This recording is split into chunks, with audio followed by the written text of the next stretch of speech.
Ljiljana Tasić je 23. juna u kući Đure Jakšića promovisala svoju novu zbirku pesama Na zmajevom vetru. Tim povodom ovoga jutra ona je sa nama u studiju. Dobro jutro i dobro nam došli. Dobro jutro.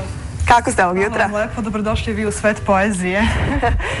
Ja, odlično. Posle te sjajne promocije, bar za mene sjajne, u divnoj pesničkoj kući Đure Jakšića, sa jednom sjajnom ekipom profesionalnih književnih kritičara, pesnika, književnika, počev od Milice Jeftimijević-Lilić, koja je i potpredsednik Udruženja književnika Srbije, zatim sjajnog poštovanog kritičara Dušana Stojkovića i Miljurka Vukodinovića, koji je recenzent na mojoj knjizi i kome dugujem duboku zahvalnost za sav uloženi trud.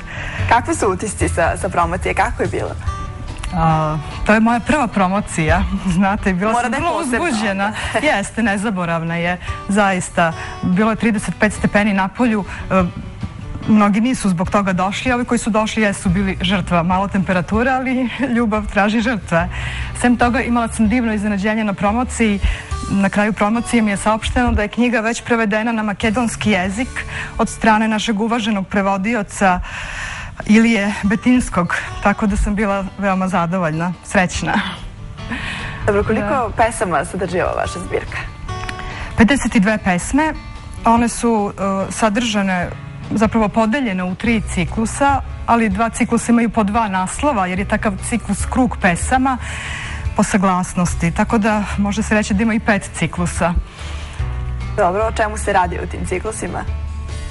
Različita je tematika, mada je drugi deo knjige posvećen muškom i ženskom principu i to veoma zaoštren. U kom smislu? Na etičkoj bazi. Da. A o čemu se radi? Pa ima to i misaonih pesama i kontemplativnih i tako, čitaoci će već prosuditi. Koja je osnovna poruka koju vi želite da date čitaocima kroz vaše pesme? Osnovna poruka mojih pesama, pa to će čitaoci zaključiti, naći neku nit. A mislim da je opšta poruka poezije ljubav, bar ja to tako vidim.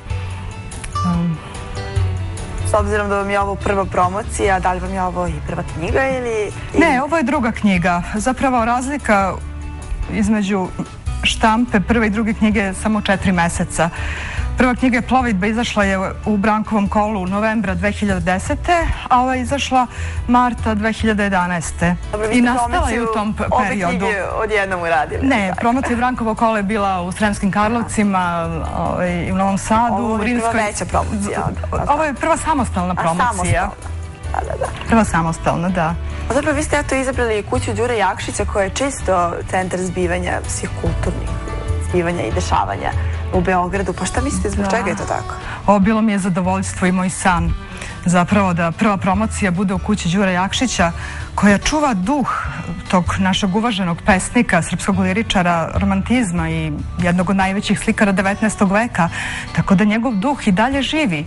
I sam njegov spomenik ispred kao da vam kaže dobrodošli u kuću umetnosti. Znači ne samo poezije i književnosti, nego i slikarstva, muzike.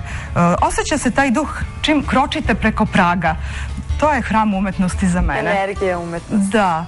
Tu su nagomilane sve reči koje su ikad izgovorene, počev od Đure Jakšića pa nadalje, svih srpskih pesnika, književnika, zatim sva dela tu zrače svojom energijom koja su ikad bila izložena.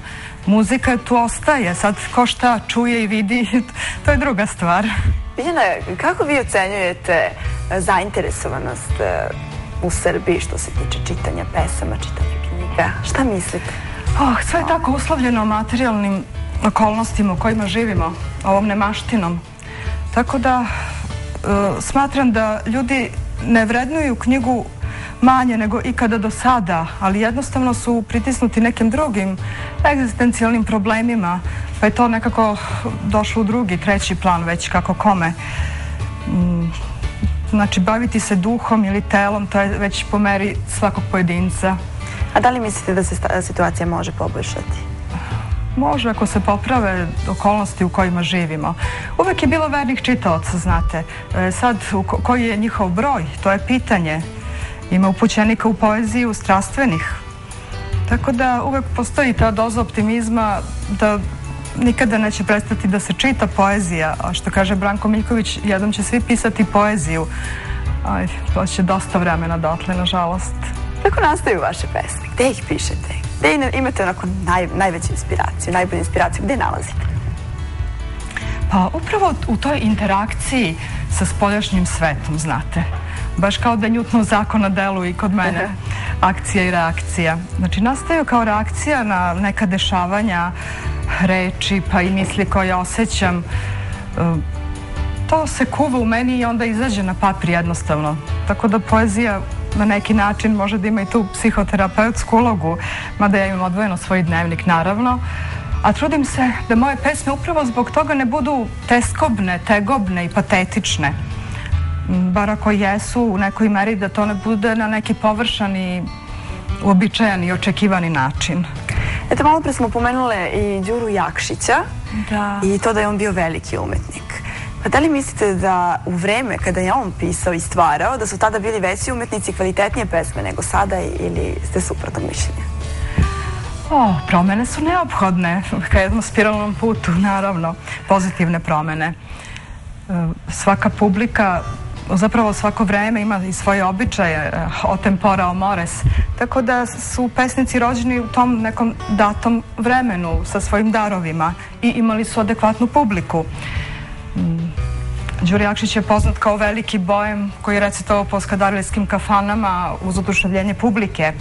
Danas to ne možete vidjeti. Danas su svi uz svoje laptopove, TV, na nekakvim žurkama. Pesničke večeri su poprilično puste. Kažu da pesnici slušaju pesnike, da je to jedina pesnička publika. Ali mislim da će doći mnogo bolje vreme. Doći će sve na svoje kad tad. Pa svakako. Evo, Biljana, za kraj, hoćete li po vašem izboru evo da nam pročitate jednu pesmu iz vaše knjige? Hoću. Inače sam donela 3 knjige kao poklon čitaocima, zapravo vašim gledalcima. Podelit ćete gledalcima, tako? Evo, dakle, prvo 3 gledalca koji se jave na naš mail jutro@happytv.rs dobit će jednu ovu divnu Biljaninu knjigu. Ja ću vam reći jednu vrlo kratku pesmu kojom se knjiga i otvara i na koju su književni kritičari posebno obratili pažnju, a koja ima samo 4 stiha i samo 7 reči. I glasi pljusak.